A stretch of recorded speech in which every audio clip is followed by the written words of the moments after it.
Welcome to the Fit Diet Podcast, where we'll learn the processes and habits of healthy eating, exercise, and lifestyle. Food for fitness, if you will, with the founders of MindMuscleMemory.com, Miles Betcha and Greg Rando.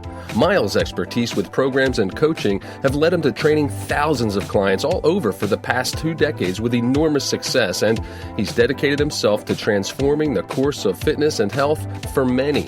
And his partner, Greg Rando, has his own unique skill set as a professional in the world of bodybuilding, with the ability to teach and inspire all he comes in contact with.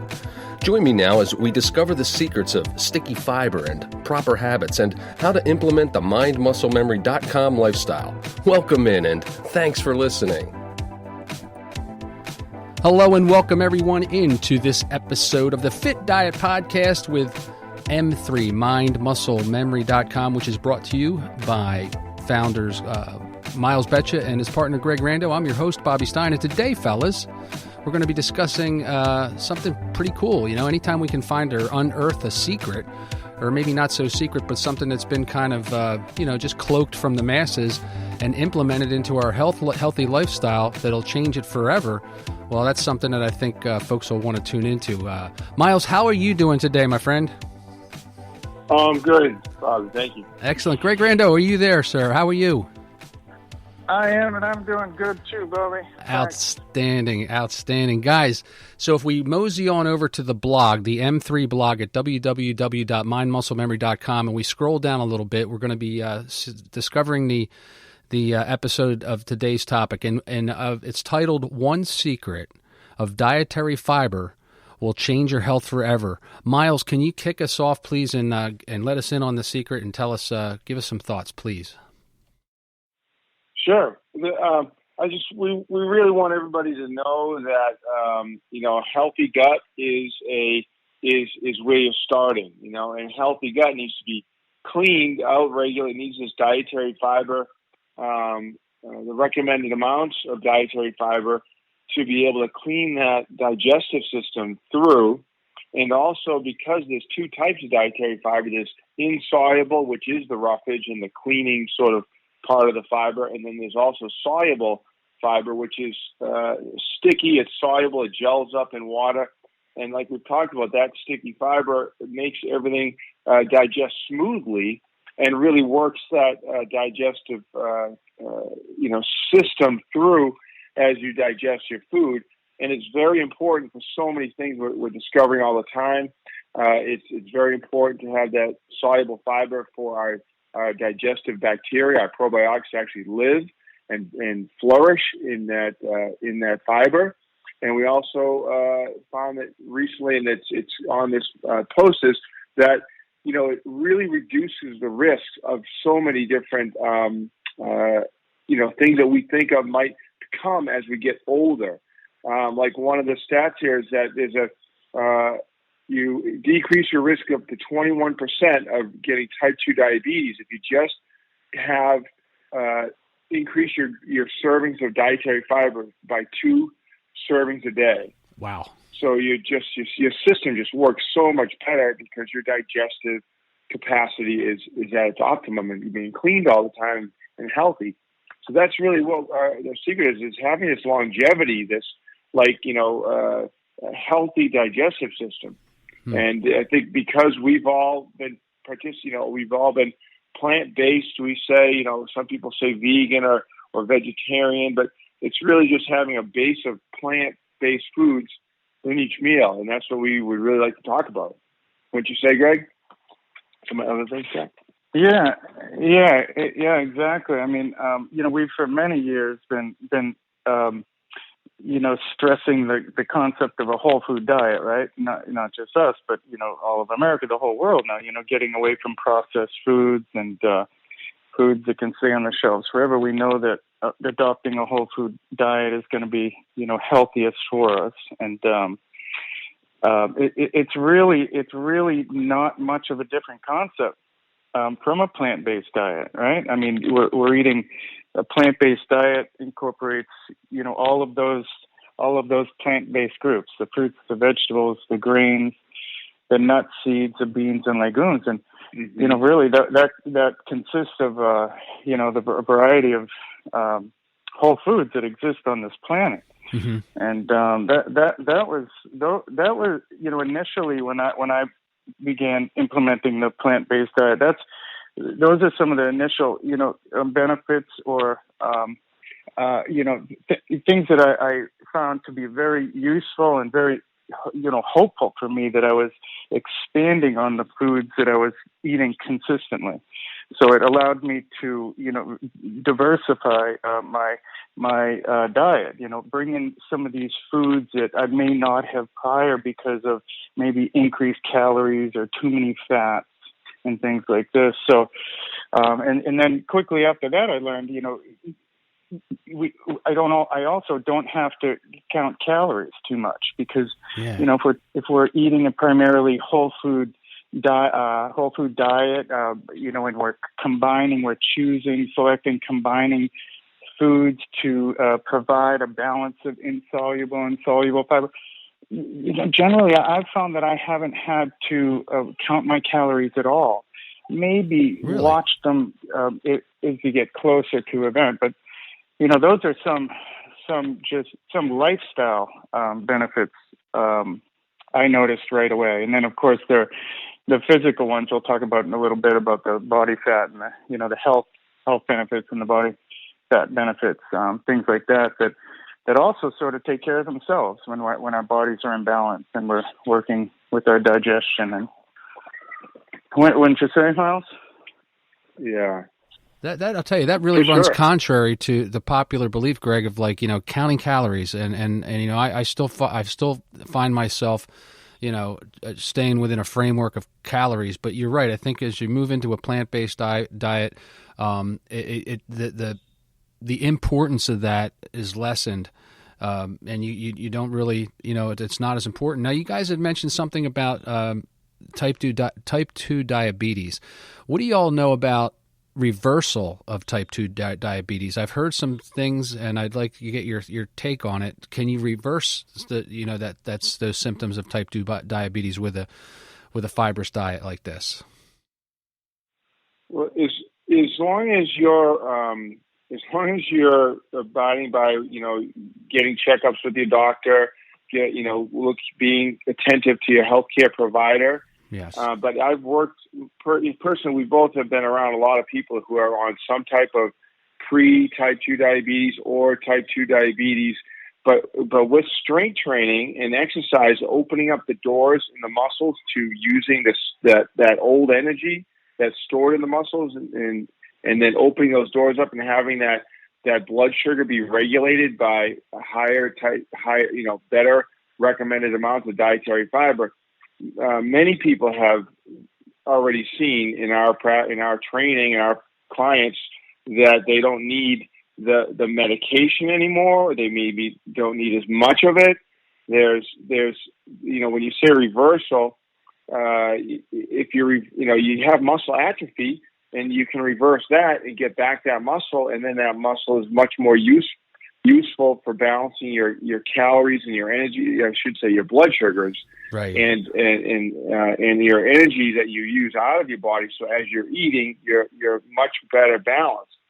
So that's the basic of that. You need to do the exercise to open those doors up in the muscles to get that transfer out of the old sugar and in with the new, so that you're when you do have dietary fiber coming in properly, and slow that time release down of the sugars that are coming in from any foods that you eat, that you now have a neutral blood sugar, more balanced blood sugar.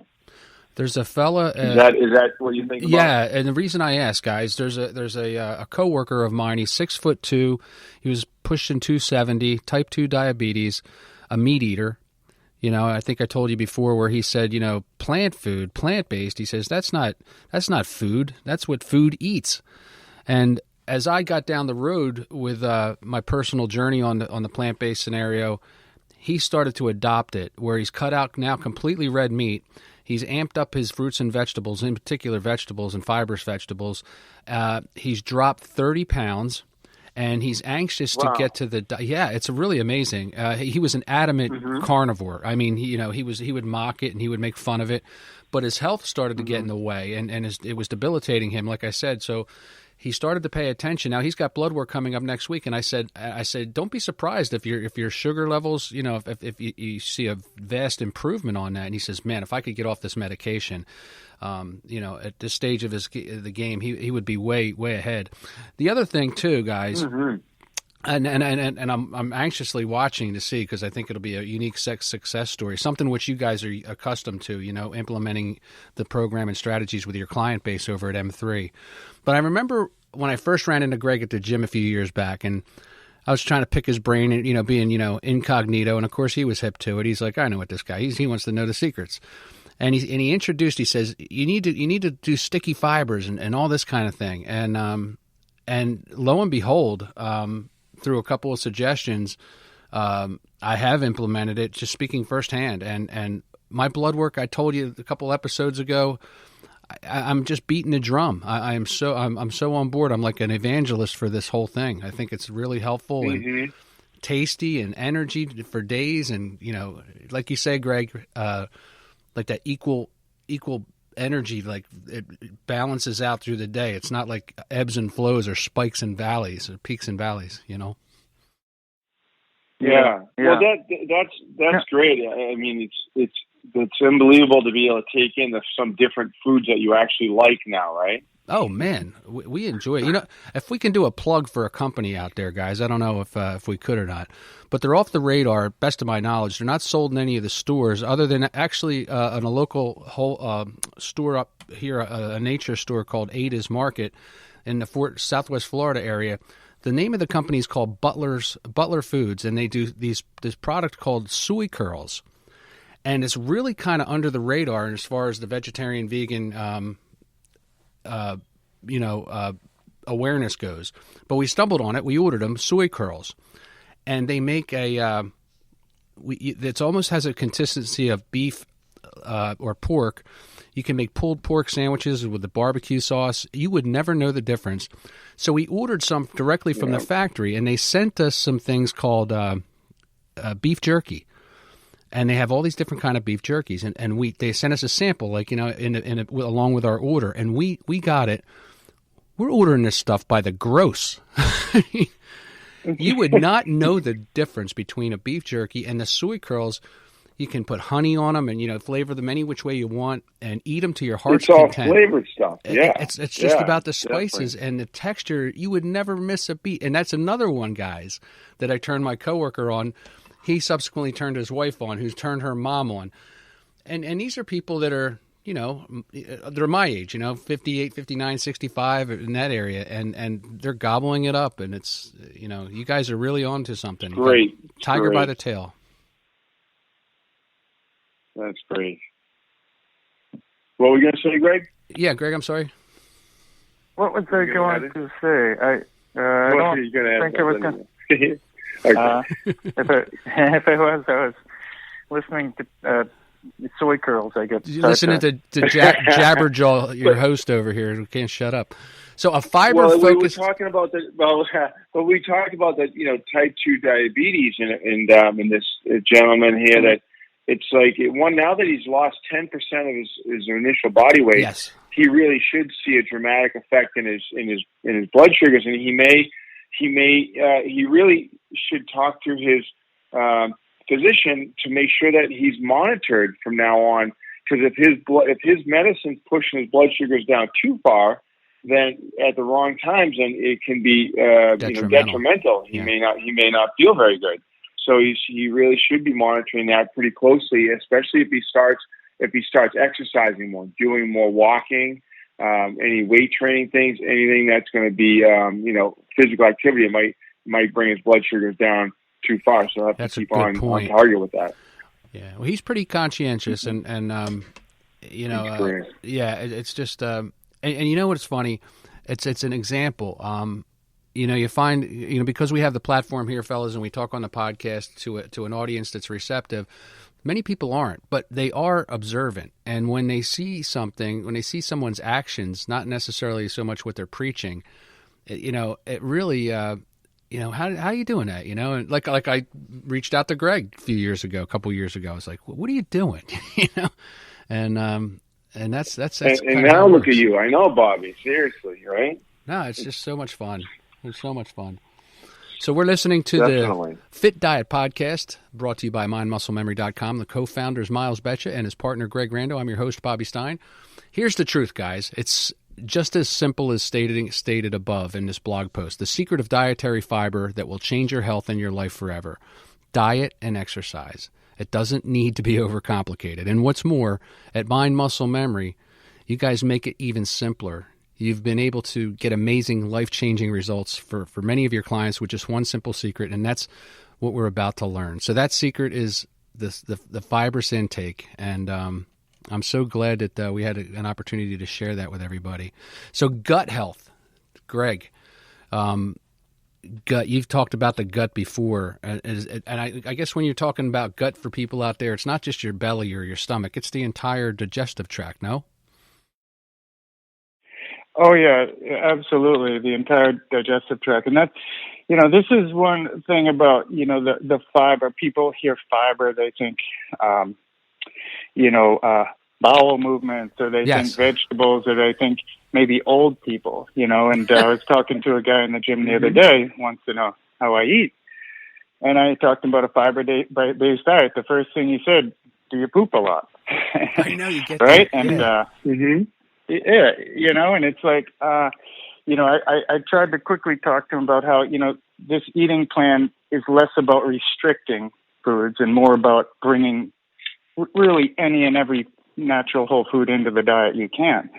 But as it relates to fitness, I mean, the fibers really help to increase our performance and our output. And I can't stress that enough to people in the gym, that it's maybe hard at first to, see how to understand how fiber, helps to result in improved output and performance in the gym or in sport, right? But we see that in just taking digestion alone. When we're able to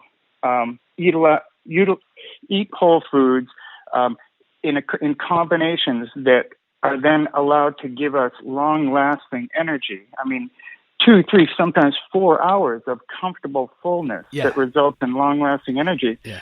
And all the while, we're improving our digestion. The muscles of our digestive tract, just like the muscles of our skeletal tract, are working better and more efficiently. And because of that, we're absorbing our food better. What would be better for somebody in the gym to know than to know that they're absorbing their protein, their steak, their food better because of fiber? I mean, we buy this supplement, we buy that protein, we buy all these things off the shelves, and, they're really in simplest form. They're not combined with anything. Generally, they get excreted. I mean, I had a fellow tell me how I'm taking this product, this superfood product powder, and every time I take it, I go to the bathroom and it's bright yellow. Well, we talked about adding some seeds, some vegetables, some fruit with that. And his urine is now different because he's now absorbing those nutrients, those vitamins, minerals that were in that food, in that superfood, as it was combined with other fiber-based foods to slow down digestion for more efficient absorption. So those are summary, benefits to how, in general, health-wise, fiber helps us, with digestion and performance, but it can also translate in the gym. And I like to get this point across to especially young people or people that are looking to really build and more concerned with building muscle or acquiring muscle. There's no faster track to doing that than incorporating a fiber-based diet. Yeah. So true. There's lots of research, and we've done a few articles already, and we should do more. And it's basically there's a lot of research, and just shows that the plant-based diet it improves the nitrogen from the plants. The green plants. You improves your ability to use or to produce nitric oxide, which is so instead of taking a supplement of nitric oxide supplement, you actually just eat more, green plants, and you get it produced in your body, higher levels of nitric oxide. So it increases your VO2 max. So you basically get more reps, more time doing your sets. So if you can do more reps and more sets, then that's going to translate into more muscle tone and more energy you use too. So you can get leaner because you can do more sets too. So it's just this whole translation, like you say, Greg, of saying that you instead of looking to buy a can of nitric oxide supplement, which maybe it doesn't affect you as smoothly and efficiently daily to as you would eat 1 cup of greens every day, and then that's going to give you more sets, more reps in the gym. And then you're going to be more toned. You're going to be able to burn more calories. And again, if you can burn more calories, then you don't need to count your calories as much because you're just, you're just using that energy you bring in. That's a huge benefit. And some of the other benefits that you've crafted here along the blog lines, but they aren't limited to regulated blood sugar, which ties into the decreased risk of diabetes. Of course, the decreased risk of cardiovascular disease, and these are all things that are on everybody's, everybody's on high alert as we get older. Decreased occurrence in high cholesterol and increased regulation of blood pressure. I'll say this about that: the blood pressure. I've perennially and annually for my whole life I've run hot and high, and when I go get my blood pressure taken at the doctor, they say it's white coat syndrome. I may be like 180 over 100 or something. It's like, it's crazy. But the last time I had a checkup and they went over everything and the blood pressure was like 130 over 80. And I am tipped over. I can't preach it from the mountaintops enough, the benefits of this. Now, Greg, one of the things that you mentioned that really intrigued me was inflammation. And when we incorporate a plant-based diet and we lean more heavily on those whole foods, that inflammation in the body, which wreaks havoc, and maybe you could discuss a little bit of the havoc that it does wreak on our body. But the importance of being at ease and at rest and the joints and all that kind of stuff. Can you speak to inflammation and how this kind of may tie into that?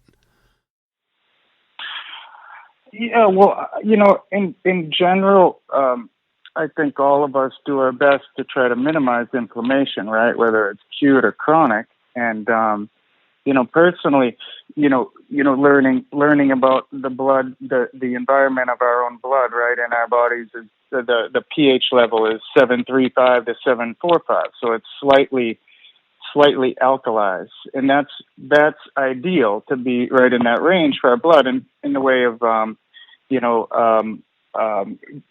maintaining a good environment for our cells and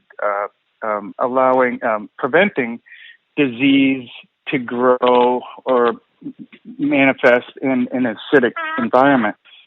So we do the best we do the best we can to promote an alkalized environment, and we can't just take a pill or eat this thing or eat a lot of this or eat a lot and just become alkalized. So we just do the best we can throughout each day to incorporate alkalized food or plants that or foods that may work with our system, and that is largely assisted or helped by eating a plant-based diet, right? It's gonna promote a good environment in the body, a less acidic environment than animal, than eating animal protein or protein rich in animal amino acids. And at any time we can, minimize our animal products and minimize acidity or metabolic acidosis in the body, it's a good thing. While we put into it things that promote an alkalized environment. And this is the way we can try to assist our body and its ability to fight disease, right, and maintain good health. Yes, definitely. It's that chronic inflammation, right? We keep eating the same foods that and that's to add onto it. I had pulled a little bit of research on it because we've done a little bit of articles and some talks on this too, and it's that there's been research basically showing that meat-based patterns of eating, elevate those markers of increased chronic inflammation, and that a diet, when you have a diet rich in fruits and vegetables, then you have a decrease pattern of those inflammation markers, like the chronic inflammation markers. So, the more, obviously one little bit here, a little bit there is one thing, but if you have a consistent pattern of eating a plant-based diet, you're going to have much lower inflammation markers in your blood like that. So, this stuff's being looked at all the time. There's a movie I'd like to highlight, if you both listen to it or not. It's Forks Over Knives. Forks Over Knives did a movie, and they have a lot of research, and they've been following this stuff for a long time. And so they have, pulled together a lot of amazing things. If anybody hasn't seen that, it's an amazing watch to understand, where this research has been done for years and years and years. So we at M3, we're just taking teaching a certain, way to make it simpler, make it a bit easier to understand which things to bring back in, how wonderful it can be to eat foods that you thought you couldn't eat, but really user friendly. As long as they're plant based, you can bring them in. Yeah, exactly. So user friendly. That movie, I'll definitely be looking into that. The other movie that was instrumental in my transformation, and Greg turned me onto it, was Game Changers. I think we spoke about it in the past. If you get an opportunity and you have Netflix to Google that, it's just a wonderful resource. But where do we find fiber in food? Fiber can be found in a number of delicious foods. Many of us think that fiber is only found in roughage, lettuce and vegetables and grains, but that couldn't be further from the truth. Soluble fiber or sticky fiber can be found in a number of delicious fruits, vegetables, beans, legumes, nuts, and grains, as Greg alluded to. Some great fall flavors can be found in fiber foods like kidney beans, butternut squash, black beans, my favorite, an apple, acorn squash, and another favorite, sweet potatoes.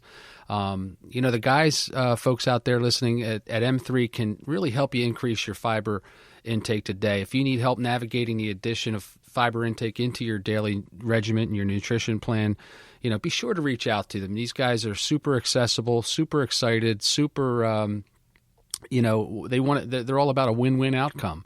And I can be a true testament to that. I am a walking testimony to what it all takes, and feeling good and less chronically inflamed, and my cells are swimming around in my bloodstream within the markers as a result of this, and I'm not missing a beat, guys. I just like I said, I preach it from the mountaintops. You guys are really onto something here. So thank you for sharing this valuable information. It's fun. It's a great team we got going here. This is the FitDiet podcast, and bringing everything out to our clients and those who want to listen and join in and become clients. We're right here for all of you guys to help you navigate these things. So for sure. Well, guys, it's been a wonderful episode. Folks, if you have an opportunity, kindly, please, I implore you, visit mindmusclememory.com. The M3 team that you're listening to here on the Fit Diet Podcast, the founders Miles Betcha and co-owner Greg Randall, reach out and go online. Check out the many blogs here that we base our podcast off of, and read up on it. Give it a try. You'll be glad you did. Fellas, it's been another excellent episode. I appreciate it. Thank you. Yeah, awesome. Thank you, Bobby. Thank you. Outstanding. Thanks, guys. Well, folks, you've been listening to the Fit Diet Podcast, and until next time, thanks for listening, and please take good care.